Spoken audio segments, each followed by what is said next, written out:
नमस्कार। India debate में आप सबका स्वागत है। मैं हूं आशुतोष पाठक। मित्रों, जब दिन वक्र होते हैं तो एक बार आप गए, अब उससे लगा कि चलो 5 दिन की राहत मिल जाएगी, एक सप्ताह की राहत मिल जाएगी।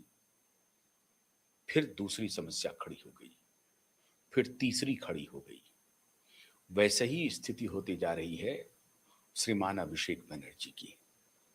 6 घंटे तक पूछताछ हुई थी अभी फॉर्जरी मामले में, और ईडी की अलग पूछताछ चल रही है, सीबीआई की अलग पूछताछ चल रही है।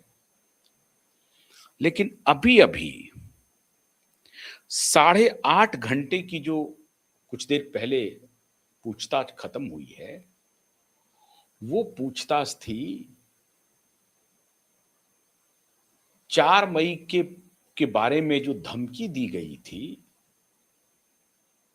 कि इस बार हम देख लेंगे, बुला लो अपने आका को। उस विधाननगर पुलिस स्टेशन में जो एफआईआर हुआ था, उसके मुतल्लिक 8.5 घंटे तक ये वही पुलिस पूछताछ कर रही थी जिस पुलिस को अभिषेक बनर्जी के अगर दूर से भी पता चल जाए कि उनका फोन कहीं पर घनघना रहा है तो पुलिस की वर्दी बेचारे की कांपने लगती थी। ऐसी ऐसी खबरें आई कोलकाता से। पुलिस वालों की जो प्रतिक्रिया थी वो असहनीय थी। पुलिस वाले कह रहे थे कि अब मैं गंगा स्नान करके वापस वर्दी पहनूंगा। सोचिए किस प्रकार से प्रताड़ित थे पुलिस वाले इनके शासनकाल में। और अब पुलिस वाले उन्हीं अभिषेक बनर्जी को 8.5 घंटे तक बिठा करके पूछताछ कर रहे हैं। और इस दौरान उनको दिन में ही न सिर्फ तारे नजर आ रहे थे, तारे गिन रहे थे अभिषेक बनर्जी। अभिषेक बनर्जी याद कर रहे होंगे उस स्टेटमेंट को। लोगों के सामने भीड़ जो खड़ी है, उस भीड़ में अभिषेक बनर्जी जिस एरोगेंस के साथ, जिस अहंकार के साथ कह रहे थे कि 4 मई को बुला लो, देखते हैं कौन बाप तुम्हें बचाने आता है, वो उस बात को कोस रहे होंगे। खबर है कि पुलिस वाले ने ऑडियो रिकॉर्ड उनके सामने रखा, वीडियो रिकॉर्ड उनके सामने रखा और कहा कि श्रीमान ये आप ही की आवाज है। इन्होंने कहा कि हाँ मेरी आवाज है। कोई चारा नहीं था ना, कंकॉक्टेड आप कह नहीं सकते हैं। वीडियो है, कई टेलीविजन चैनल्स के कैमरे वहां पर हैं, कई यूट्यूबर्स के कैमरे हैं, और फिर पुलिस की अपना, पुलिस जो सिक्योरिटी में है उनका अपना भी कुछ सेटअप रहता है। तो चलिए, पुलिस का जो पुराना सेटअप था, वो जो वीडियो रिकॉर्ड कर रहा होगा उन्होंने दिया होगा, उनकी बात को हटा देते हैं। लेकिन जो प्राइवेट टेलीविजन चैनल्स के कैमरे थे, प्राइवेट यूट्यूबर्स थे, सोशल मीडिया के और पत्रकार थे, वो सारे लोग, उनके वीडियो में, उनके ऑडियो में ये सारी बातें रिकॉर्डेड हैं। इसलिए अब अभिषेक बनर्जी ये नहीं कह सकते हैं कि जो पुलिस कह रही है वो बिल्कुल झूठ है, पुलिस की बात में दम नहीं है। ऐसा कह नहीं सकती है कोलकाता पुलिस, और ना ही ये बात अभिषेक बनर्जी कह सकते हैं कि कोलकाता पुलिस जो कुछ भी कह रही है वो झूठी है, झूठ पर आधारित है। तो 8.5 घंटे तक, अब आप सोचिए कि 6.5 घंटे पहले पूछताछ हो चुकी है, ईडी की पूछताछ चल रही है। और ये जो प्रकरण है, मैंने आपको पहले ही कहा था कि धमकी देने के मामले में और केंद्रीय गृह मंत्री को धमकी देने के मामले में का जो प्रकरण है, इस प्रकरण में अभिषेक बनर्जी, बाकी चीज में तो हो सकता है कहें कि मेरा डायरेक्ट हाथ नहीं है, मेरे घोटाले में ऐसे नहीं है, वैसे नहीं है, तमाम तरह की बातें हो सकती है। लेकिन यह प्रकरण तो पूरी दुनिया ने देखा है, ब्रॉड डे लाइट में कैमरे पर बोला गया है। इसको अभिषेक बनर्जी कैसे झुठलाएंगे, कैसे कहेंगे कि मैंने ये बात नहीं कही है, ये कोई किसी और की आवाज है, ये कोई और शख्स है जो वीडियो में दिखाई पड़ रहा है और जिसकी आवाज है ये किसी और की है? कैसे कहेंगे? कह नहीं सकते हैं अभिषेक बनर्जी। इस मामले में अभिषेक बनर्जी का जेल जाना अवश्यम भावी है। दुनिया की कोई शक्ति, मैं फिर बता रहा हूं आपको, दुनिया की कोई शक्ति इस मामले में अभिषेक बैनर्जी को जेल जाने से नहीं रोक सकती है। ना तो कोई जज रोक सकते हैं, ना ही कोई वकील रुकवा सकते हैं। पूरा घोड़ा खोल लेंगे। एक बार को उनको शिक्षक भर्ती घोटाला में हो सकता है कि जेल नहीं जाए, हो सकता है, मैं ये नहीं कह रहा हूं कि उसमें भी जेल जाना बिल्कुल अवसंभावी दिख रहा है, लेकिन फिर भी मैं कहता हूं कि उसमें कुछ लूप होल्स निकल सकते हैं। लेकिन ये जो धमकी का मामला है वो तो सामने से है। आप इंटिमिडेट कर रहे हैं अपने वोटर को, अपने समर्थकों को भड़का रहे हैं, उग्र करवा रहे हैं कि हम कितने पावरफुल हैं, कि जो हमारी बात नहीं मानेगा उसे 4 मई के बाद कोई बचाने नहीं आएगा। तो ये कोई हवा में नहीं कही गई है, सामने में कैमरे पर कहा गया है, उसके सारे तथ्य, उसके सारे रिकॉर्ड मौजूद हैं और आप इसको झुठला नहीं सकते हैं। नंबर 1 बात हो गई। नंबर 2 बात सुन लीजिए। नंबर 2 बात है कि किसी भी तरीके से अब आरजी करके फाइल को नहीं दबा सकते हैं। हेल्थ मिनिस्ट्री ने अब ओपन कर दिया है इस फाइल को। किस फाइल को? आरजी करके फाइल को। हेल्थ मिनिस्ट्री ने आरजी करके फाइल को ओपन कर दिया है और कहा है कि इसकी पूरी जांच होगी। सीबीआई अलग जांच कर रही है आरजी कर की, लेकिन मिनिस्ट्री ऑफ हेल्थ ने कि प्राइमरी रूप से आरजीकर बलात्कार केस को कैसे डिपार्टमेंट ने दबाने की कोशिश की। सीबीआई का इंक्वायरी अलग चलेगा, लेकिन health department, ministry of health Paschim Bangal का, उन्होंने इस फाइल को रीओपन कर दिया है और कहा है कि नहीं, हमें यह पड़ताल करनी पड़ेगी कि यह कैसे संभव हुआ कि इतने बड़े जघन्य अपराध को बचाने की कोशिश मिनिस्ट्री ऑफ हेल्थ ने किया। अब ये हेल्थ डिपार्टमेंट कोलकाता का मामूली नहीं है, ये ऊपर राइटर्स बिल्डिंग, वो जो बिल्डिंग है जो सरकार जहां से चलती है, मिनिस्ट्री ऑफ हेल्थ जहां पर है, वहां से ये फाइल खुल चुके हैं और उनका इंटरनल जो डिपार्टमेंटल इंक्वायरी है वो शुरू हो गया है। आरजी करके इतने बड़े जघन्य अपराध को किसने दबाने की कोशिश की डिपार्टमेंट के स्तर पे, और बाकी पुलिस के स्तर पर जो 3 ऑफिसर थे उसका आपने देखा कि सस्पेंशन हो चुका है। आईपीएस स्तर के अधिकारी का सस्पेंशन हुआ है, तबादला, सस्पेंशन, लगातार उस पर एक्शन हो रहा है जब से शुभेंदु अधिकारी वहां पर उन्होंने सत्ता संभाली है। आरजीकर केस इनके लिए last nail in the coffin जिसको कहते हैं वो बना। आरजीकर केस के बाद से ही पूरा वातावरण ममता बनर्जी के खिलाफ हुआ, लेकिन उस वक्त ना तो ये बागी सांसद कोई जुबान खोल रहे थे, ना तो ये नयने मदीना वाली कुछ बोल रही थी, ना ही ये काकोली घोष कुछ बोल रही थी, ना ही महुआ मोइत्रा तो नहीं ही बोलेगी, कोई जवान नहीं। 11 सांसद, जिस पार्टी में 11 सांसद हो, महिला हो, उस पार्टी की सरकार हो, महिला मुख्यमंत्री हो और वहां पर एक बेटी की इतनी बीभत्स बलात्कार के बाद हत्या कर दी गई हो और उसमें जो असल जांच है, उसके जो अचल गुनहगार हैं, सिर्फ वो नहीं जो बलात्कारी था, वो तो जेल में है, लेकिन वो जिन्होंने इस पर पर्देदारी की कोशिश की वो कितने गुनहगार थे, उनके खिलाफ ये 11 सांसद मौन रही, मुख्यमंत्री मौन रही। शर्म आनी चाहिए, महुआ मोइत्रा को शर्म आनी चाहिए। महुआ मोइत्रा राजनीति में कैसे हैं मैं हैरान हूं। और ये नयन मदीना गाने वाली अभी जो बदल करके इधर आ गई है, मुंह छुपा रही है, शर्मा रही है। शर्म तो पहले आनी चाहिए थी, अभी शर्मा करके वो मास्क लगा रही है, गॉगल्स पहन रही है, पटका बांध टोपी पहन रही है कि कोई देखे नहीं, कोई पहचाने नहीं, देखने लायक चेहरा बचा नहीं। सुश्री नयनो मदीना गाने वाली, आपका देखने लायक चेहरा बचा नहीं। अब ये कहानी कर रही हैं कि मैं अपने चुनाव क्षेत्र के जो हमारे सुधी वोटर हैं उनके प्रति आंसरेबल, आपके प्रति आंसरेबल नहीं है। तो सयोनी जी अभी कुछ बोल नहीं रही हैं, उस वक्त भी चुप थी। इतना बड़ा अपराध हो गया, लेकिन ये 11 के 11 महिला सांसद चुप थी। इसीलिए मैं ये कहता हूं कि ये किसी भी किधर भी चले जाए, पॉलिटिक्स अपार्ट, लेकिन इनके पास कोई मॉरल अथॉरिटी नहीं है। ये सब उसमें शामिल थी, ये सारे बागी विधायक उसमें शामिल थे, ये सारे बागी एमपी उसमें शामिल थे। ये कह नहीं सकते हैं कि हमने एक्शन लिया। क्या एक्शन लिया आपने? अब आरजीकर फाइल खुल गई है, अभी एक्शन होगा।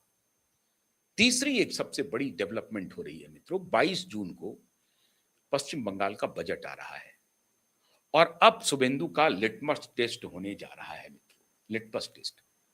शुभेंदु अब कोई अब रिस्क नहीं ले सकते, हो गया बहुत। अभी 400 ईवीएम के जलने की बात अलग हो रही है, कितने घुसपैठिए को आपने निकाला, वो सारी बातों का आकलन होगा। लेकिन जो सबसे बड़ा आकलन है, पश्चिम बंगाल में अनएम्प्लॉयमेंट,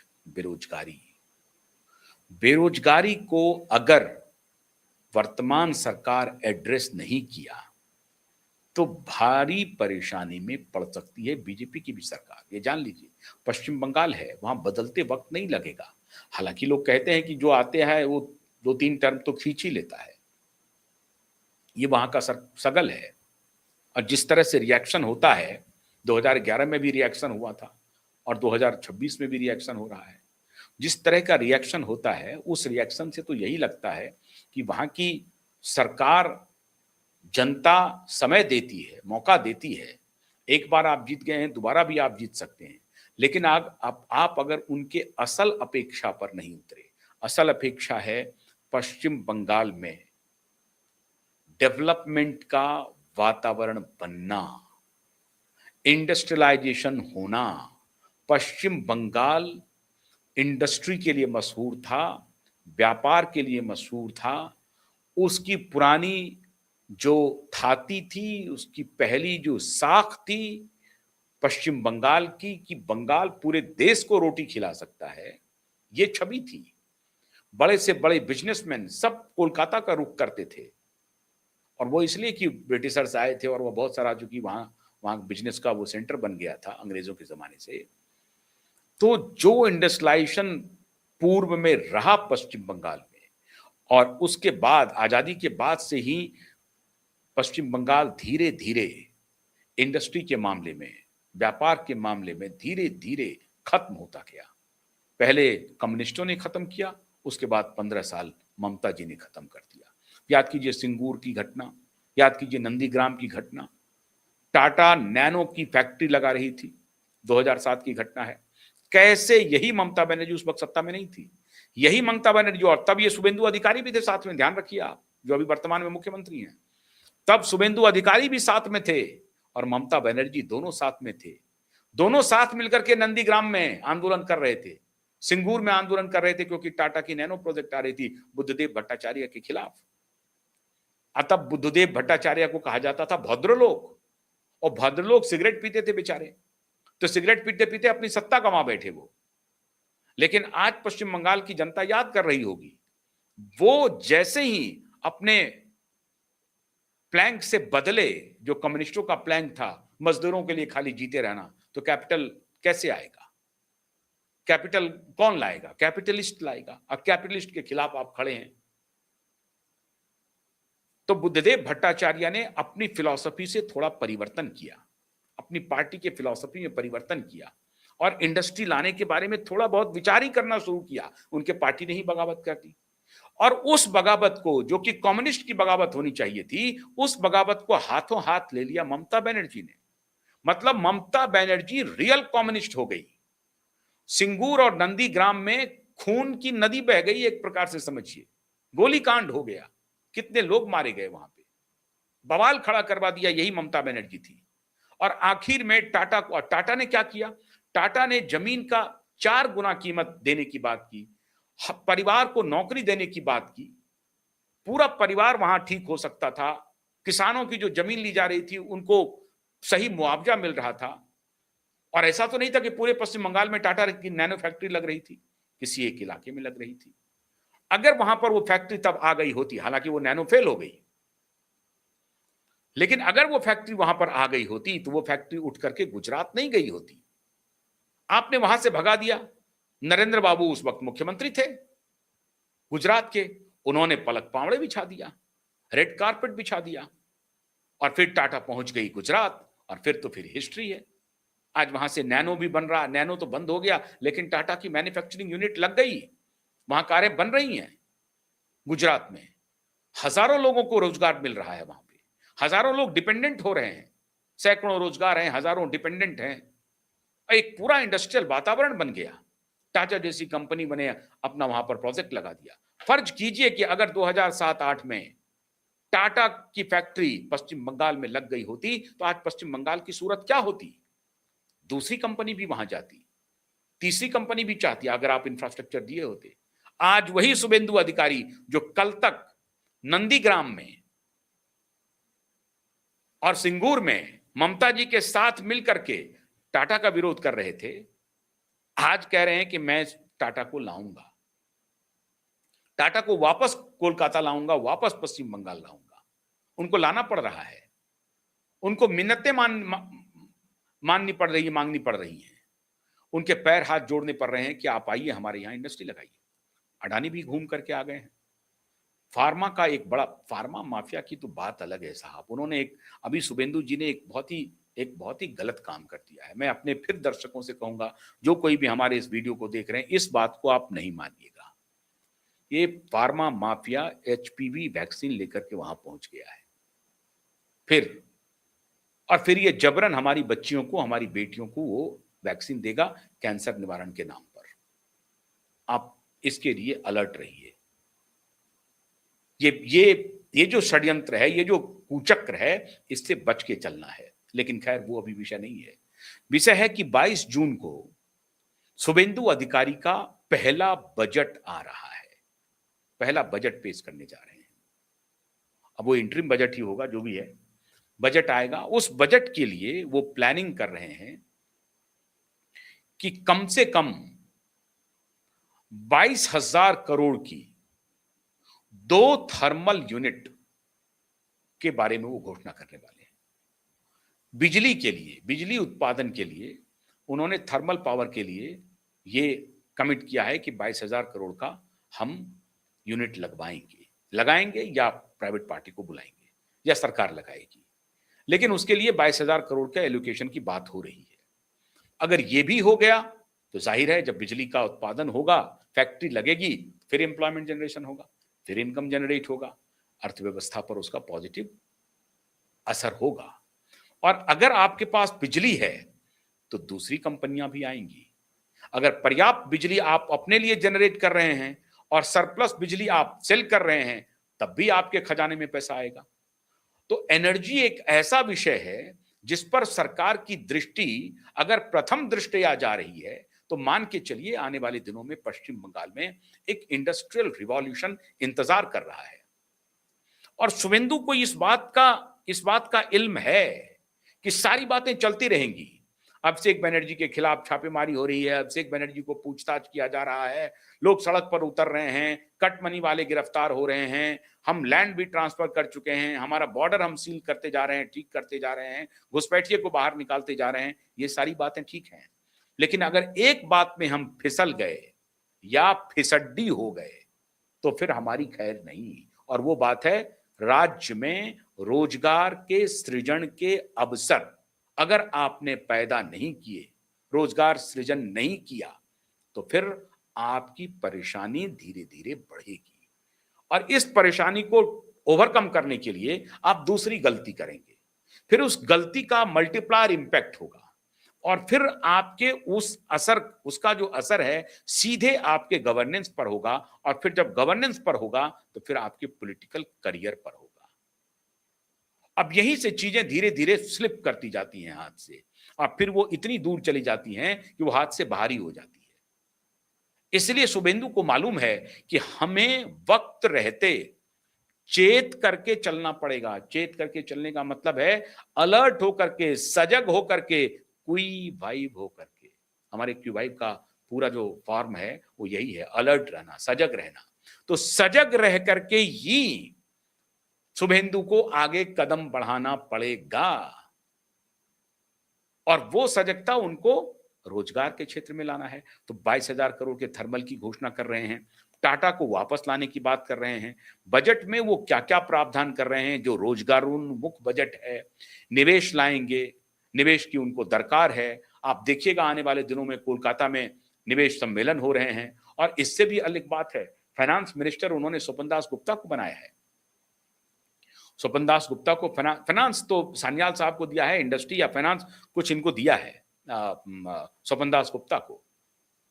तो स्वपन दास गुप्ता भी उसमें बड़ी भूमिका निभा सकते हैं। आर्ट एजुकेशन है या कुछ एजुकेशन मिनिस्ट्री है शायद स्वपन दास गुप्ता के पास, तो स्वपन दास गुप्ता भी बड़ी भूमिका निभा सकते हैं। संजीव सान्याल जो कि भारत सरकार में एडवाइजर थे, आर्थिक सलाहकार परिषद में थे वो, तो संजीव सान्याल वहां पहुंचे हुए हैं। तो 2-3 अच्छे ब्रेन हैं वहां पे जो कि बहुत अच्छी सलाह दे सकते हैं, और पश्चिम बंगाल की जो पुरानी खोई हुई अपनी पहचान है वो वापस दिला सकती है, जब हर कोई कोलकाता की ट्रेन पकड़ता था रोजगार के लिए, 2 पैसे कमाने के लिए। तो वो अब ट्रेन मुंबई चला जाता है, दिल्ली चला जाता है, बेंगलोर, हैदराबाद, चेन्नई चला जाता है।